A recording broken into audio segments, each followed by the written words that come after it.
സ്മാർട്ടായ കാലത്ത് സ്മാർട്ടായ career. Smart phone diploma കഴിഞ്ഞവർക്ക് വിദേശത്ത് വൻ തൊഴിലവസരങ്ങൾ. SSLC +2 കഴിഞ്ഞവർക്ക് ബ്രിഡ്കോയിൽ നിന്നും സ്മാർട്ട് ഫോൺ ഡിപ്ലോമ നേടൂ, ഭാവി സുരക്ഷിതമാക്കൂ. ജീവിത വിജയം നേടിയ 10,000-ൽ പരം പൂർവ്വ വിദ്യാർത്ഥികൾ ലോകമെമ്പാടും. പഠനം വളരെ എളുപ്പം. പരിശീലനം ഡിജിറ്റൽ ക്ലാസ് റൂമിൽ, tab, GSM programmable training kit എന്നിവയുടെ സഹായത്തോടെ പഠിക്കുന്നവർക്കെല്ലാം ജോലി, നേരിട്ട് വിദേശാവസരങ്ങളും. ബ്രിഡ്കോ JRJ complex, main road, Ottapalam.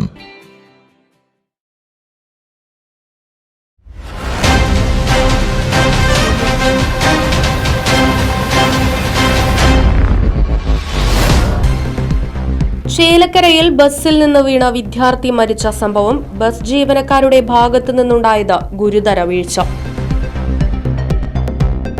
Bus ജീവനക്കാരുടെ അനാസ്ഥ വെളിപ്പെടുത്തുന്ന ശബ്ദ സന്ദേശം റൈറ്റ് വിഷൻ ന്യൂസിന് ലഭിച്ചു. അപകടം നടക്കുന്ന സമയത്ത് ബസിന്റെ തൊട്ടുപുറകിലുണ്ടായിരുന്ന ദൃക്സാക്ഷിയുടെ ഓഡിയോ സന്ദേശത്തിൽ ബസ്സുകാരുടെ ഗുരുതര വീഴ്ച വ്യക്തം.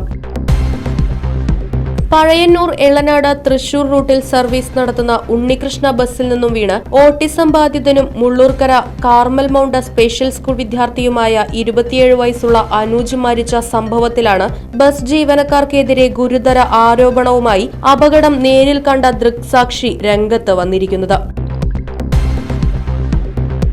ബസ്സിന് പിന്നിലെ ഡോർ അടച്ചിരുന്നില്ലെന്നും അനൂജ് വീണപ്പോൾ ആശുപത്രിയിൽ എത്തിക്കാൻ പോലും ബസ് ജീവനക്കാർ ശ്രമിച്ചില്ലെന്നും ആരോപണം. അനൂജിനെ ആശുപത്രിയിലെത്തിക്കാൻ ആവശ്യപ്പെട്ടപ്പോൾ യാത്രക്കാരെ ഇറക്കണമെന്നും ആശുപത്രിയിലേക്ക് എത്തിക്കോളാമെന്നും കണ്ടക്ടർ പറഞ്ഞതായും, പക്ഷേ പിന്നീട് ബസ് ജീവനക്കാർ തിരിഞ്ഞു നോക്കിയില്ലെന്നും അനൂജിനെ ആശുപത്രിയിൽ എത്തിച്ചയാൾ പറയുന്നു. വെള്ളിയാഴ്ച കാലത്ത് 8 മണിക്ക് തൃശ്ശൂർക്ക് പോകുന്ന ഉണ്ണീഷയുടെ ബാക്കിൽ ഞാനും എൻ്റെ കുട്ടികളും കൂടി കാറിൽ വരുന്ന സമയത്താണ് ഈ സംഭവം ഉണ്ടായത്. വണ്ടി അന്തിവളങ്കാവ് ടേണിങ്ങിൽ തിരിയുന്ന സമയത്ത് വണ്ടി ഇടിച്ചൊരാൾ വീണ് കണ്ടു. വണ്ടി ഇടിച്ചിട്ടാണ് വീണെന്നാണ് ഞാൻ ആദ്യം വിചാരിച്ചത്. സാധാരണഗതിയിൽ നമ്മുടെ ഇപ്പോഴത്തെ നിയമം അനുസരിച്ച് ഡോറടയ്ക്കേണ്ട വണ്ടി പോവില്ലല്ലോ. വണ്ടിയിൽ നിന്ന് വീഴുന്നുള്ള ഒരു ധാരണയും നമുക്കുണ്ടായിരുന്നില്ല. ആ തെറിച്ച് വീണ് കണ്ടിട്ട് വണ്ടിയുടെ ബാക്ക് ഇടിച്ചിട്ട് വീഴാന്ന് വിചാരിച്ചു. നോക്കുമ്പോൾ വണ്ടിയും തെറിച്ച് വീണാണെന്ന് പറഞ്ഞപ്പോൾ സങ്കടമായി. അപ്പോൾ വണ്ടി വേഗം ചവിട്ടി നിർത്തി ഡോർ തുറന്ന് ആളെ കയറ്റി എടുക്കാൻ നോക്കിയപ്പോൾ അത് കുട്ടി നല്ല വെയിറ്റുള്ള കുട്ടിയാണ്. എടുത്താൽ പൊന്നുണ്ട്, യാതൊരുവിധ ബോധമില്ല കുട്ടി. മേത്തുനിന്നാണ് ഈ ചോരയും വരുന്നത്. അപ്പോൾ ഒന്നും നോക്കാമെന്നില്ല, ഡോറ് തുറന്നിട്ട് കുട്ടീനെ വണ്ടി കയറ്റാൻ നോക്കി. എടുത്താൽ പൊന്നുമില്ല. ഞാനും എൻ്റെ 2 മക്കളും ഉണ്ടാകും.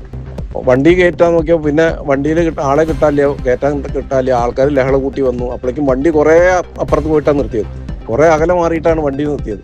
അപ്പോൾ വണ്ടിയിലത്തെ ആൾക്കാർ ഓടി വന്നിട്ട് വേണ്ടി വന്നു ഇത് പിടിച്ചൊന്ന് അകത്ത് കയറ്റാൻ വേണ്ടി.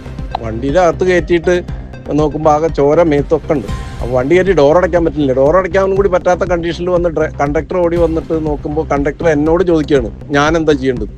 ഒരു കണ്ടക്ടർ ചോദിക്കണ ഒരു ചോദ്യമല്ല കണ്ടക്ടറിൻ്റെ അടുത്ത് ചോദിച്ചു. ഞാൻ പറഞ്ഞു ഈ വണ്ടി കയറ് നമുക്ക് ആശുപത്രി കൊണ്ടുപോകാമെന്ന് പറഞ്ഞപ്പോൾ കണ്ടക്ടർ പറഞ്ഞു അല്ല ഞാൻ ഈ വണ്ടിയിൽ ആളെ ഇറക്കിയിട്ട് വരാം എന്ന് പറഞ്ഞിട്ട് വണ്ടി എടുത്ത് പോയി. ഞാൻ ഡോക്ടറെ അവിടെ കൊണ്ടുപോയി ആശുപത്രിയിൽ എത്തിച്ചിട്ട് ഡോക്ടറെ പിന്നെയും ചോദിക്കുന്നുണ്ട് എൻ്റെ അടുത്ത് ആൾക്കാർ വരില്ലേ, ആൾക്കാർ ആരെങ്കിലും വരില്ലേ എന്ന്. ഞാൻ പറഞ്ഞു വണ്ടിയിലത്തെ ആൾ വരും, എൻ്റെ അടുത്ത് കണ്ടക്ടർ പറഞ്ഞിട്ടുണ്ടെന്ന് പറഞ്ഞു.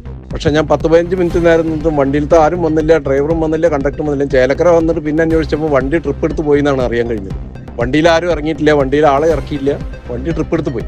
കേട്ടപ്പോൾ സങ്കടമായി. ഇത്രയും പോരുന്ന ഒരു കുട്ടീനെ കണ്ടാൽ തന്നെ അറിയാം ഇത്രയും നല്ലൊരു പുന്നാര മോൻ ചെറുപ്പക്കാരൻ വീണിട്ട് അവൻ കണ്ടിട്ട് വണ്ടി ഒന്നും നിർത്തില്ല. എന്താണെന്ന് അന്വേഷിക്കാണ്ട് ഒരാളെയും കൂടി ഏർപ്പാടാക്കാണ്ട് അത് പോയപ്പോൾ വളരെ വിഷമായി. എന്തായാലും വണ്ടിയുടെ വണ്ടിക്കാരുടെ ഭാഗത്തുനിന്നും വളരെ മോശമായ പെരുമാറ്റമാണ് ഉണ്ടായിരിക്കുന്നത്. ചെയ്യാൻ പാടാത്ത പണിയാണ് അവർ ചെയ്തിരിക്കുന്നത്. അപ്പോൾ അത് നാളെ മേലാൽ ആർക്കും ഒരു അനുഭവം ഉണ്ടാവരുത് എന്നാണ് എനിക്ക് പറയാനുള്ളത്.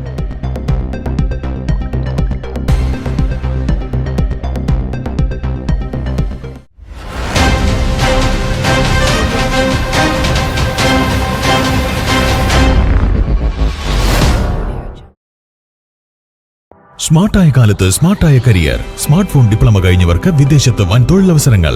SSLC +2 കഴിഞ്ഞവർക്ക് ബ്രിഡ്കോയിൽ നിന്നും സ്മാർട്ട് ഫോൺ ഡിപ്ലോമ നേടൂ, ഭാവി സുരക്ഷിതമാക്കൂ. ജീവിത വിജയം നേടിയ 10,000-ൽ പരം പൂർവ്വ വിദ്യാർത്ഥികൾ ലോകമെമ്പാടും. പഠനം വളരെ എളുപ്പം. പരിശീലനം ഡിജിറ്റൽ ക്ലാസ് റൂമിൽ, tab, GSM programmable training kit എന്നിവയുടെ സഹായത്തോടെ പഠിക്കുന്നവർക്കെല്ലാം ജോലി, നേരിട്ട് വിദേശാവസരങ്ങളും. ബ്രിഡ്കോ JRJ complex, main road, Ottapalam.